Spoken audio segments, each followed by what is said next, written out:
یہ جو عمل ہے ہینڈ پریکٹس کا، یہ زنا سے انسان کو بچاتا بھی نہیں ہے، کیونکہ یہ خواہش نفس ایسی چیز ہے کہ یہ پوری کرنے سے بڑھتی ہے۔ آپ جو نوجوانوں کی ہسٹری جمع کریں نا، تو ایسا نہیں ہوتا کہ جس نے ایک دفعہ کیا تو بس زندگی میں ایک ہی دفعہ کیا۔ جب یہ لت زیادہ پڑتی ہے تو پھر یہ بیماری شادی کے بعد بھی نہیں چھوٹتی۔ ایک آدمی کی 2 بیویاں، اسے نکاح سے پہلے اس کی عادت پڑ گئی، یہی سوچ کے کہ یار ابھی اپنے آپ کو ٹھنڈا کر لیتا ہوں، تسکین کر لیتا ہوں، برائی سے بچ جاؤں گا، یہ ہو جائے گا، وہ ہو جائے گا۔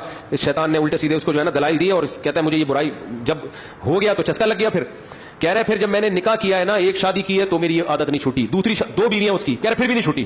تو کہہ رہے میں اتنا غصے میں آ جاتا تھا کہ یار میری بیویاں بھی ہیں پھر بھی مجھے ان کو تسکین اس میں ہوتی ہے۔ پھر تو ہینڈ پریکٹس کا ایک یہ بھی بڑا نقصان ہے کہ جب اس کی لت پڑ جاتی ہے تو شادی کے بعد بھی یہ عادت نہیں چھوٹتی۔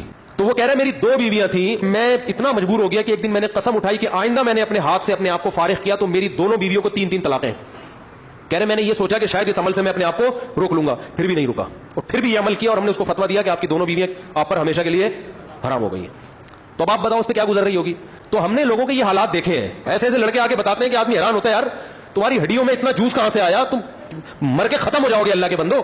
جب بھی یہ گناہ ہو جائے 2 رکعت پڑھ کے توبہ کرنی ہے، اللہ سے معافی مانگنا ہے اور اپنے آپ کو کوئی سزا دینی ہے، صدقہ کے ذریعے یا روزے کے۔ سب سے بہتر سزا روزہ ہے، صدقے سے اتنا فائدہ نہیں ہوتا، روزے سے اس میں زیادہ فائدہ ہوتا ہے۔ تو اسی طرح جم جانے والے بھی اکثر ان برائیوں سے بچ جاتے ہیں، اور اس برائی سے بچنے کا بہت فائدہ ہے دنیا میں بھی آخرت میں بھی۔ لیکن میں نے آپ کو بتایا اس میں مایوس نہیں ہونا، یہ چیزیں جلدی نہیں چھوٹتی۔ ایک چیز کی لت اگر پڑ چکی ہو تو پھر ٹائم لگتا ہے چیزوں کو چھوٹنے میں، لیکن لڑتے رہنا ہے زندگی بھر۔ تو یہ جو حرکت ہے نا ہینڈ پریکٹس، اس سے بھی انسان مینٹلی کیا ہو جاتا ہے، بہت ڈسٹرب ہوتا ہے، جس سے جو نیچرل ایک پروسیس قدرت نے رکھا ہے، خدا نے رکھا ہے، وہ بہت برے طریقے سے متاثر ہوتا ہے اس عمل سے۔